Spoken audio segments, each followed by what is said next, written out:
Welcome to this edition of When the Biomass Hits the Wind Turbine, a discussion of sustainable living and what that means to you and me.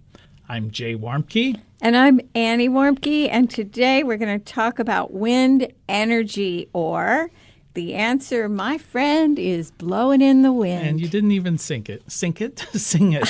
No, I synced it all right in the hole. All right, okay. So let's talk about wind energy. Okay, so Jay, I know this is fascinating stuff, and I'm going to try my best to be fascinated today.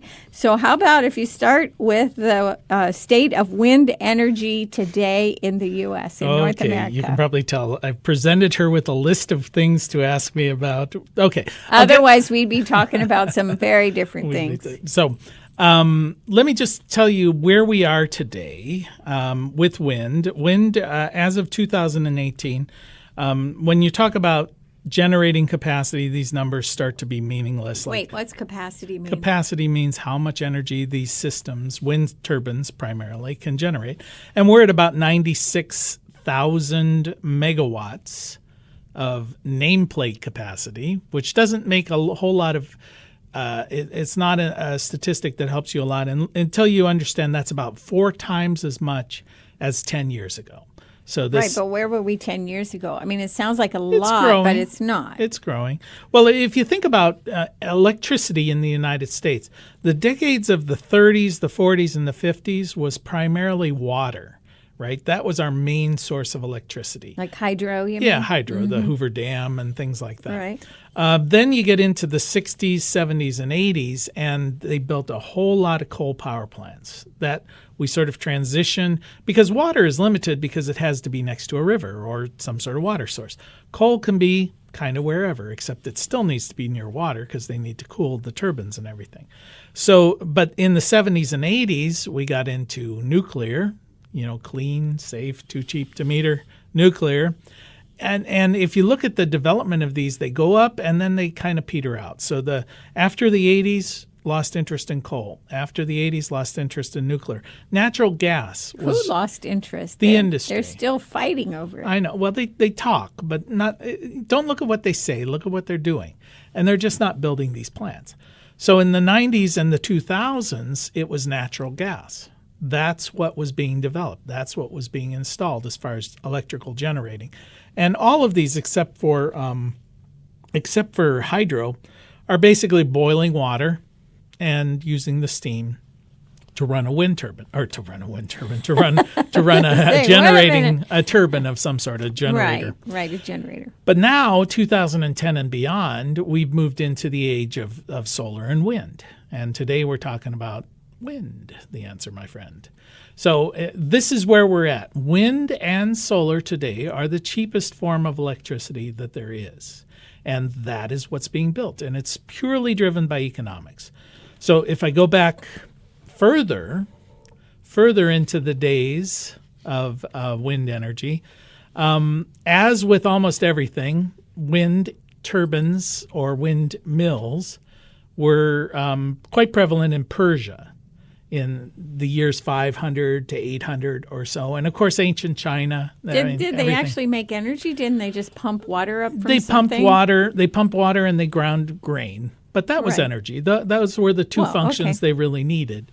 But really it was the Persians that were the big developers of wind energy. And during the Crusades, when the Europeans sent all of these people down into the Middle East to kill all the heathens, as they would say, they brought this technology back to Europe. So in the 1100s, in the 1100s, they started actually building them. Some of the first recorded wind turbines are in the area near Yorkshire, in England, in 1185. But is it called a turbine or is it called a windmill? It's a windmill. So what's the difference between a windmill and a turbine? Well, a windmill typically is going to be grinding grain or pumping water. A wind turbine is generating electricity. That's really where the distinction. You hear those terms used interchangeably a lot, but it's not accurate. Well, they're also I mean, if you've ever been where there's a windmill, like when we would be in Belgium, it's so incredible. Oh, they're beautiful. Oh my God! But it's so mammoth, and it creaks, and it's just an amazing. Well, some thing. of these early ones, and I remember we saw some like in the Norfolk area in England.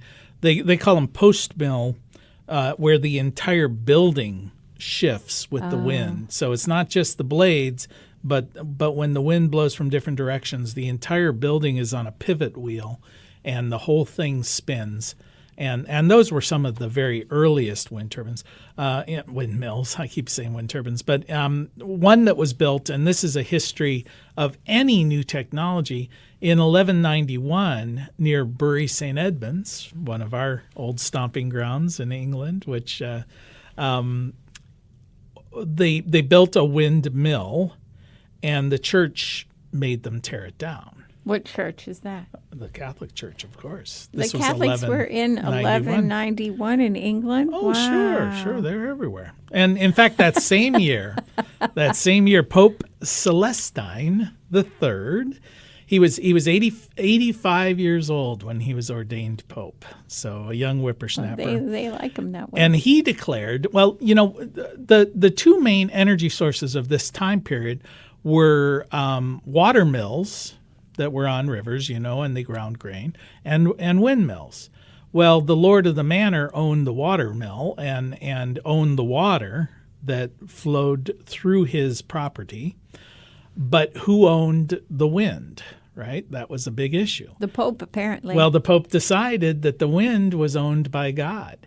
And as God's representative on earth, he was collecting, right? Just like today. Well, somebody had to. So they actually made it that you could only build a windmill through papal declaration or agreement, and then you had to pay the Pope for the right to use the energy of the wind. And I presume he paid God his cut, I'm sure. But and this is the same guy. He was not such a nice guy. But this was during the period of Richard the Lionheart. And actually, the Pope was considered complicit in the kidnapping of Richard the Lionheart, in which they extorted 100,000 pounds for his release. So, whoa, that'd be a lot of money. Yeah, definitely would. Wow. Yeah, there's a lot of windmills, maybe. So. That there. All right, so then we began to move. We moved forward several centuries into the modern era, right, of windmill, and now we're getting into wind turbine. But we have had windmills in this country. They're metal, and they are out in the plains where it's it's flat, and that would just pump water from deep in the ground. Yeah, in fact, it was I don't remember the guy's name. It's like Hathaway or something like that.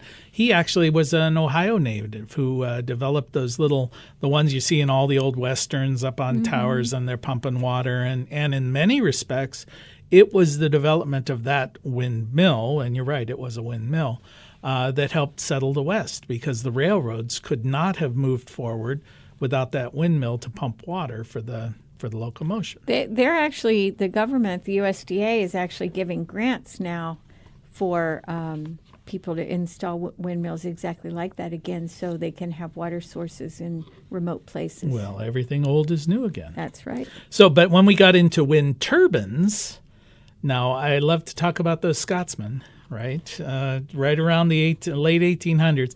Well, a fellow named James Blythe, who is largely credited with actually creating the first wind turbine. And he installed it on his vacation holiday cottage in the village of Marykirk in 1887. So this is a fairly new 1887. That's not that long ago. And he called it, in fact, he got a patent for it in 1891. He called the wind engine. And he offered to build a system of electrical generation for the town of Marykirk, or the village of Marykirk. But he was soundly rejected by the locals because they determined that electricity was the work of the devil. I think a lot of people thought that then. I think a lot of people think of that today. I don't know. Yeah. So instead he built one for a lunatic asylum, because apparently the lunatics did not care whether it was the work of the devil or not. Then another Ohioan, Charles Brush, lived on a farm 10 miles south of downtown Cleveland, which is hard to imagine there would be a big farm 10 miles from downtown Cleveland, but there was at this time. And he was an engineer who had made a fortune making generators. And he settled in, and in 1888, he built a very large wind turbine. And this was a true wind turbine. In fact, a 12 kW wind turbine, 12 kilowatts. This thing would power a modern home, for sure.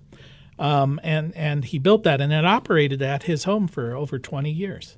And quite the invention. In fact, many people will say that's the true first wind turbine, but those are only people from Ohio, not from Scotland. Right? Yeah. And then Paul Lacour, who is a Danish fellow, a Dane. With a French a great name. Dane. Yeah. He actually created, in again, the late 1800s, 1897, the first wind turbine that incorporated aerodynamic design into the blades. So now you're starting to see these blades like with the shape of an airplane wing that start to use the motion of the air flowing over to get greater efficiencies and the like. And I think he was the one who determined that the fewer the blades, the better the efficiency of the wind turbine. In fact, a wind turbine with only one blade will be most efficient. The most efficient. Yeah, except it's out of balance. So you really end up with 3 blades because they create a balance. And if you think about it, one blade is always falling, which then helps the other ones to get a little bit of momentum in their spinning. You know what strikes me, though, when you're telling me this, is that really probably the only thing that's held back the fact that we haven't really used wind is because of all these other, like fossil fuel and so forth. They were easier to come by because it's really a matter of setting them on fire or creating heat with them in some way, whereas with wind, we just couldn't quite figure out how to harness it. Well, and that's always the case with any energy alternative and with almost anything. If the alternatives are cheaper, then it's going to retard the growth of a new and emerging technology. But now the alternatives are not cheaper. Okay, but what's cheaper? You know, this is one of the challenges, is we never say what's the true cost. And if we look at the true cost of these past sources of energy, the cost to society and to the environment is unbelievable, but we've never ever really put that true cost together. Well, you whereas talk with about wind, it already exists. Well, you're talking about externalized costs. You know, the cost of cleaning up a coal mine, or the cost of or pollution or health. Sure. What it's done to the people who extracted. Picky. I know, but I'm just saying, when you say the cost, it is not cheaper, and this is very frustrating to hear when people say this. The good news is it's no longer cheaper, even if you ignore externalized costs. Okay, that's so good. Actually, when you look at the economics of this moment, this very moment of our existence, wind and solar, they're kind of neck and neck. But we buy electricity in kilowatt hours. You know, when you get your bill. In North America? Yeah, everywhere. I mean, this is just how you buy it. Here in America, in the United States of America, the cost is about 12 cents per kilowatt hour on average. The cost of generating that power using wind and solar is about 2 cents. The cost Somebody's getting rich. Oh, yeah. Well, there's transportation, distribution profits, and paying off legislators. All of those are built into the cost. So then you also have natural gas, which is about 4 cents, and you've got coal, which is 6 cents or so. So actually, wind and solar are about a third the cost of coal and about half the cost of natural gas, even with externalized cost. So you've been listening to When the Biomass Hits the Wind Turbine with Jay and Annie Warmke. Warmke coming to you. Sorry, I'm not practiced at this. And we're reminding you that it's the end of the world as we know it. And thank God. And it's the end of that station announcement there. So, all right. Keep me on track, Annie. Okay. Well, so let's talk a little bit about barriers. What's stopping us from just whole hog, everything's going to be wind? Well, and there are some legitimate barriers. I mean, you're saying one is in a lot of places there's not enough wind to make it practical. There's a lot of hot air, though. Yeah, but that's only at the State House. Yeah. So, but there are some areas, we all know in the flatlands and the plains, there's a lot of a lot of wind that's consistent, but you get into the hills and Yeah, but in wait a cities- minute. So I read a thing about the fact that it's just a matter of getting up high enough in most places. Sure, yeah. But that height can be prohibitively expensive because you've got a big tower. In fact, there's some new technologies that are really fascinating, like they have a helium-filled wind turbine. Essentially, you can tether and raise up in many thousands of feet up into the sky. There's some floating wind turbines, of course. On the ocean, there's a lot more, but A lot more wind, you mean? a lot more wind than on land typically. Inconsistent government policies is a big issue, on again, off again. You get one political party that says they're for it, one that says they're against it. In the state of Ohio, for instance, in 2014, they passed a law that said, all right, you need to set back from the property line about 1,300 feet any wind turbine. Well, that made wind development almost impractical. In most places, it's based on the height of the wind turbine. So you say, all right, if it's going to be, it's got to be 1.1 or 1.2 times the height. So in case the thing falls over, it doesn't land on someone else's property, which makes sense. But when you start saying, okay, you need to go a quarter of a mile back from the property line, it makes it impractical. So the net effect was about $2.5 billion worth of projects that were already lined up just simply left the state. And then now they're talking about bringing it back because Amazon wants wind, and it's all the political. And I will say that I've recently read that there are a number of farmers that have signed on to have wind farms on their property, and this has allowed them to stay in business Sure. with the fluctuating costs and the government pricing and everything. And so farmers have been slow to come to renewable energy, but when they see that there's a profit to be made and it's going to keep them on their land, they're changing their tune. Sure. And one of the advantages of wind, of course, as an energy source is you can use the land where it's located, about 95% of it, for other things like growing crops or raising animals. It does not disrupt the land, and it can be restored back to its original state pretty easily if you decided to get rid of the wind zone. So I have a question, though. Sure. So let's say that I had a wind turbine on my property and it's generating electricity. How is that more safe than if I had some electrical lines going, that were generated from coal or whatever? So there's a lot of energy on those lines that's passing across your property. Is it the same for the wind turbine, or are those lines buried? No, typically what you need is to be located near some of those lines to get the power onto the grid. And that's another barrier to wind because there has to be a distribution system from the property, from where the wind is located and generating electricity to where the people are who are going to use it. So typically wind systems, wind farms, don't create these high-powered transmission lines. What they do is they're located near where they already exist so that they can sort of piggyback onto them and transport the power over. But it's not going to solve that problem of stray electricity coming from these high tension It's lines. very bad for farms. Well, that's an issue, but those already exist. So, but that is a barrier. Doesn't make it okay. Oh, come on! You're so picky about things like I know it's like right. health and health, safety. Don't kill things, and You know what? This is technology. We ignore people those are things. making money. Get out of the way. Yeah, zoning and land restrictions, as you mentioned, height of the towers, that can cause some problems with aviation, like being near airports. But all of these are the same issues that come in with cell towers and things of that nature. And there actually is a lot of radio wave interference from these wind turbines. So if you had a television station or something like that, it could disrupt the broadcasting range. But those are some legitimate barriers to entry, but I wanted to talk about some of the myths that are around wind generation. So if I were to tell you wind generation, what's the problem with wind turbines? What's the first thing that comes to your mind? That there's a hum. Okay, so noise. I was going after birds and bats, but Okay. hum is that they're noisy. Okay, people will say, okay, they are noisy. Well, they're not really. In fact, at 300 meters, Well, how many feet is that? that's about 1,000 feet. Okay, so a little less than a quarter of a mile. No, but it's about as far as the setback is. Anyway, they make about 40 decibels of noise, which is about the same as your refrigerator. Okay, but that's constant. Yeah.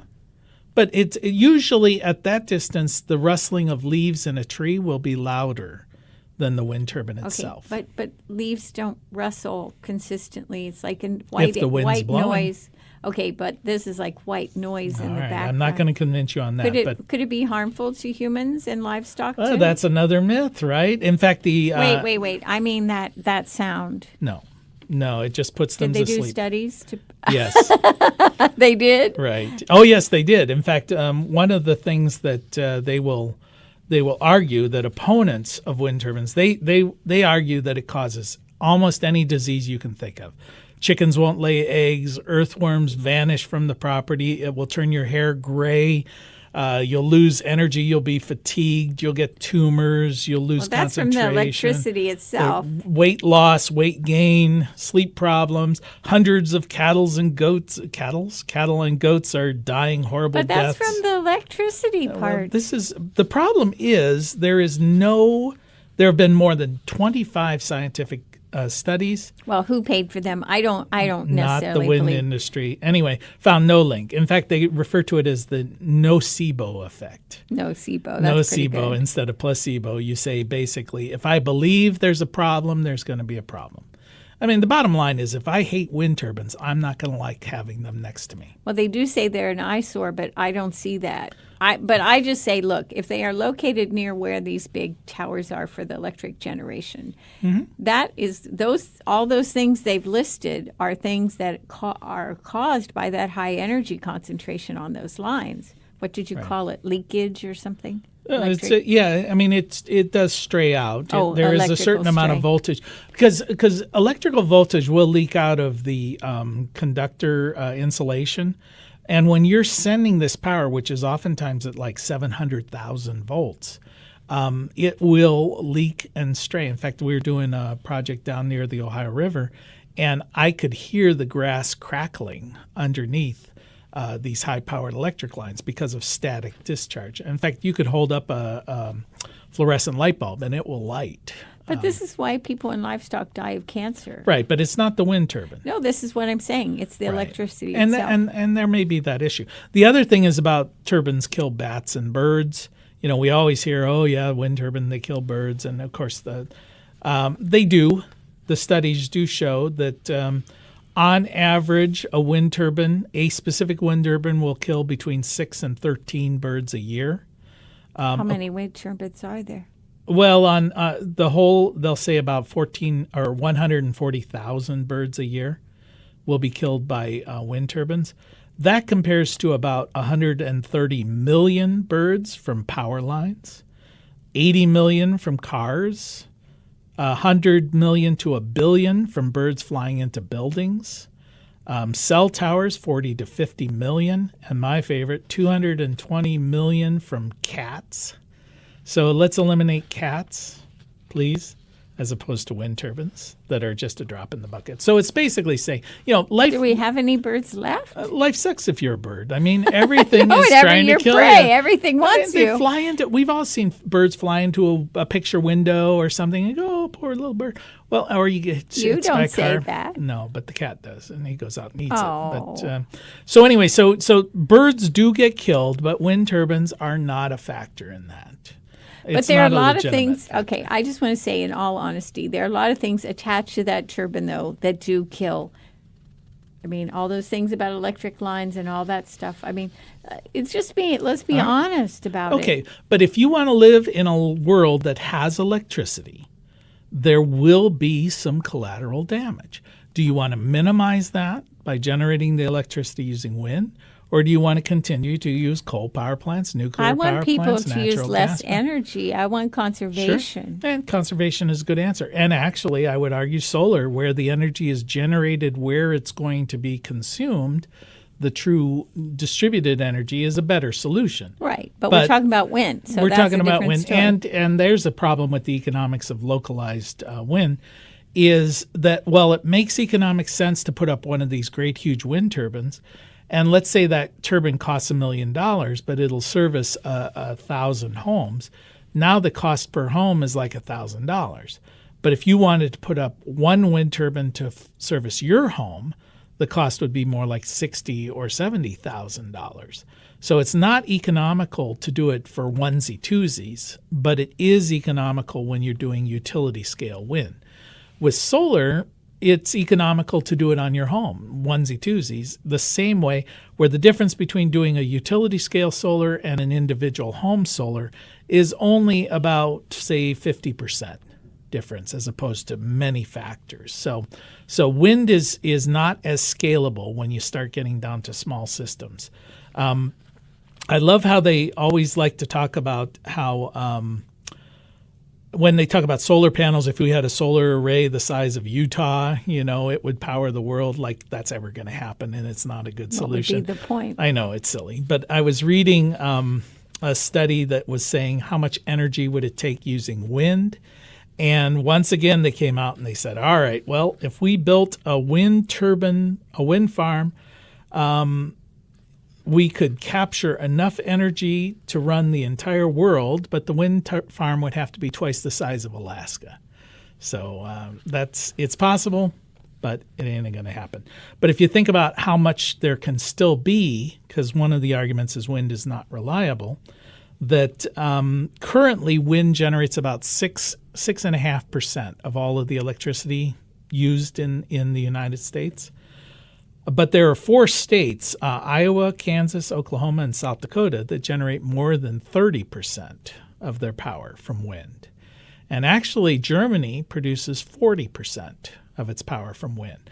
So even though the wind doesn't always blow and the sun doesn't always shine, we have seen that with today's systems, we can get as much as 40% of our power from wind, and we're only at about 6%. So, well, we could get more if we had more turbines, more arrays. Right.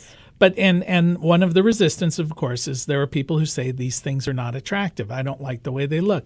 And I'm always curious as to why they get a say, right? I don't like the way telephone poles look. I don't like the way roads look. I don't like the way a lot of people look. How come I don't get a say in that? They're going to do it anyway, and it's just going to happen. So why is it with renewable energy suddenly people get this? Well, any excuse at all, because what we're used to, we're going to stay with it. Thank you for listening to us when the biomass hits the wind turbine with Jay and Annie Warmke, along with Adam Rich, our award-winning radio producer. And thank you for spending a bit of time with us. And as your grandmother probably told you, the secret to a happy and sustainable life is what, Jay? Play nice with others. Yeah. Clean up your own mess. Of course. Build a wind turbine. And eat your vegetables, Annie. I shall. Annie, eat my vegetables. Yeah, I guess so. All right. Thanks. Till next time. Mother Earth will sing and her children will be healed. Come on, see the morning glory blossom in the night. Know the stars are dancing in twilight. Soon we'll be together, all will be revealed. Mother Earth will sing and her children will be healed.